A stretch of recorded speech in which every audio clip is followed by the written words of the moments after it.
Guys, look, what we do at RTM is try and help organisations recruit better and help internal recruitment functions create strategies that are fit for purpose today, but also for the future.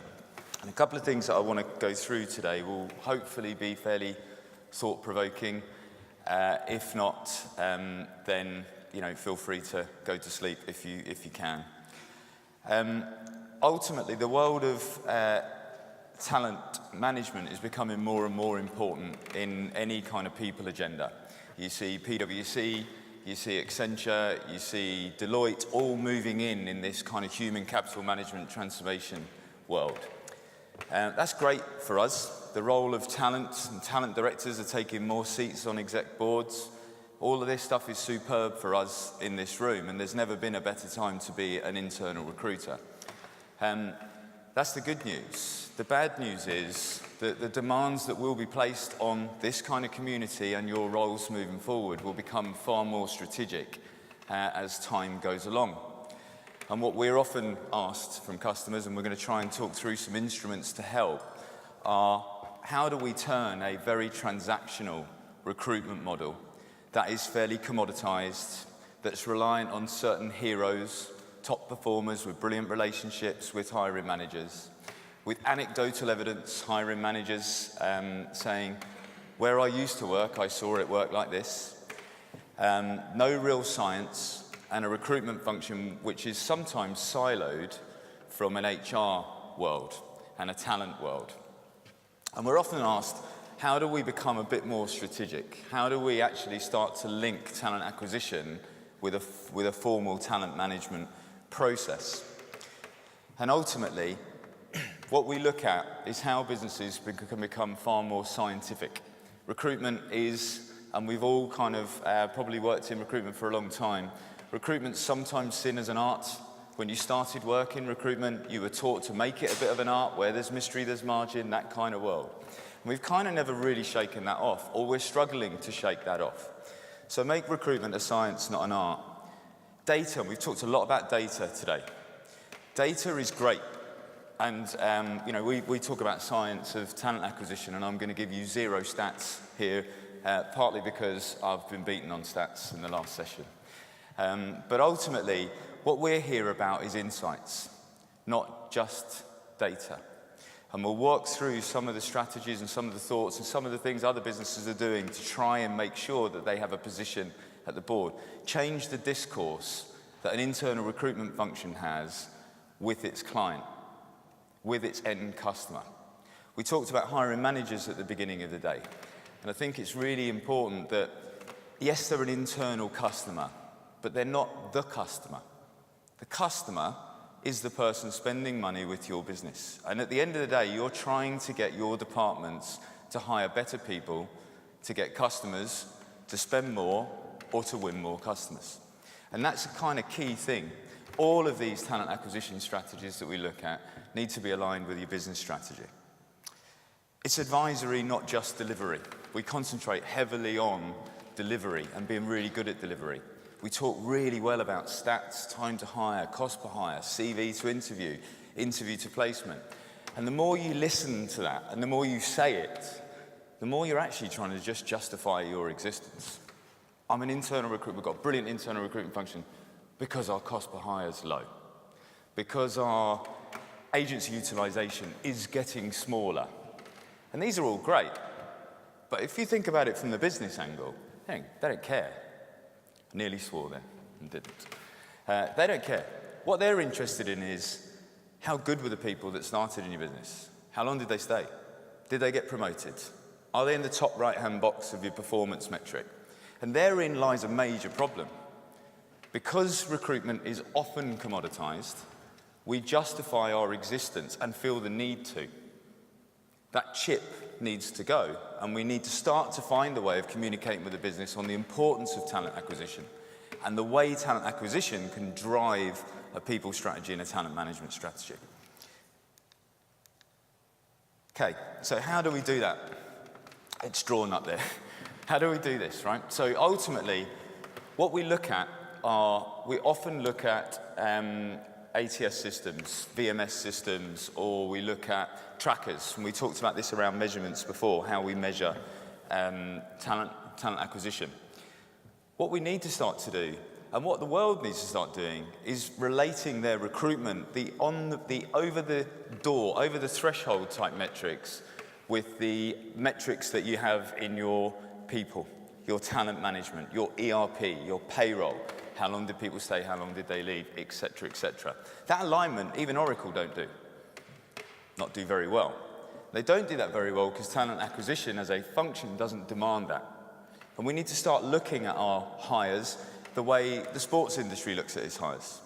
We go through, and I might lose half the audience or more at this point, but we're at a really critical point in a world at the moment where talent drives everything. In the football world, around the transfer markets. And not one person, not one shareholder, not one season ticket holder at Manchester United cares how much the striker they're about to spend costs. That's what the business thinks. They'll always say, don't care how much it costs, use this agency because they'll get me the best person. No one cares at Man United how much the next striker costs, but they do care how many goals did they score, how many assists did they make, how many games did they play. We need to start living in that world if we truly want to live in a talent world. So, don't just use your ATS and don't just stop at the metrics around ATS and VMS systems. Yes, do things like dashboards and give people intelligence. Yes, it's important to still do traditional recruitment metrics, but not rely solely on them. Yes, it's important that we do surveys, pulse surveys, or work out where we are, understand where the happiness of the candidates that don't stay with us or do stay with us. But really what that gets us to is a very transactional service. We are still exceptionally commoditized at that point. Real excellence in that world does get us to a place where we're structured. Yes, we get data, and yes, we've got a good recruitment process. But we don't have a brilliant talent acquisition process at that point. We want to start to move to become advisory. To become advisory, what we need to do is relate that data, relate that structure, relate all those stats with your market intelligence. Recruitment and all of the recruiters in all of your teams will have access to a level of data that people don't tell their wives or their husbands or their children, their insecurities. That level of information recruiters often don't know how to harness or the value of it or who to sell that value to. That's the sort of harvesting that gives you insights, real insights, not data. Those insights are on the market, those insights are on competitors, those insights are on corporate strategy. If your recruitment strategy right now, if you have one, doesn't relate directly with the business strategy, then don't be surprised if your key hiring managers don't value your input at a meeting and treat you like a burger flipper. Furthermore, business strategy and HR strategy. Those two things need to be aligned. Talent acquisition will be one of the cornerstones and should be one of the cornerstones of any HR or any people or any business strategy. A customer once told me, I don't know why I spend all this much money on talent management. We seem to look after people so well from day one till whenever, or even more when someone threatens to leave that we don't actually know is any good. We throw even more talent management money at them. And he summed that off by saying, and the fundamental truth is, Graeme, you can't fix lazy and you can't fix stupid. So why don't we concentrate on hiring less lazy and less stupid people? So, insights. How do you create more insights? Well, insights to me aren't about data. They're what the data means. So, think about people who are performing. You align your talent acquisition strategy with your performance metrics. How many people are in the top right-hand box? How can you psychometrically test those people? Where did they come from? Who are they? How do you find more of them? Who stayed in your business for longer than a year, got promoted? How do you do that? Who are your perennial underperformers that you just don't let go because it's Jim and he's been here for ages and he knows everything? But actually, he scored 2 out of 5 in his last 25 performance reviews. How do we analyse those perennial underperformers, hire less of them? So, How do we start to look at things and new things out there in the market? Artificial intelligence. How can we start to push businesses? Big data. We have massive data. HR loves stats, but don't have many stats. A lot of HR decisions are based on people's ideas or what seems like common sense or it feels like the right thing to do. We should be above minimum wage. Why? It just feels right. That's what we should be. We live in a world full of stats. We should start to look at how that interacts and what insights new tools can give us. They may be wrong. They may be right. We may be getting them to begin to be right by questioning things. That's real insights in my view. That then feeds back into interventions. What can we do different? How can we change a screening program to make sure that we're analysing scientifically the right people across the threshold? We're screening out the subjectivity of the good recruiter. So, to give you a real example of that, and I don't know why I'm clicking that because you can't see that, but it just makes me feel better. To give you a real example of this, we're starting to look at, within customers, how we can say, we get on retail estates, we're working with a number of retail customers in the UK that will get between 200,000 and 500,000 applications every single year. So, out of that, how many of these are customers? We get the same level of detail. If we start to think about process change, we can identify the same level of detail as our marketing departments get through new customer acquisition. Now, where that's important, or where our customers are starting to find that important, is because if we can start to do that, we can start to make talent acquisition genuinely relevant to the balance sheet, genuinely push us up a strategic agenda. Because, 2 or 3 things. Worst case scenario, we're revenue protective. 200,000 people come into your business that want to work in your organisation. They are communicating with you digitally. We spend fortunes on affiliate marketeers. All of the businesses in here, if you added up how much money we spend trying to track stuff digitally, and we're getting it for free, but don't recognise it, certainly don't speak to marketing about it, and then don't make the simple transitions that we need to do in the gateways on the entry that we could do to track. Revenue protection. So if we know that loyal customers come into our business and we reject them, it's a pretty poor experience, right? We want you as a customer, but you ain't good enough to work for us. That's quite a difficult message to give around. So what's their spend 3 months after a rejection? Poor journeys, and we all have them.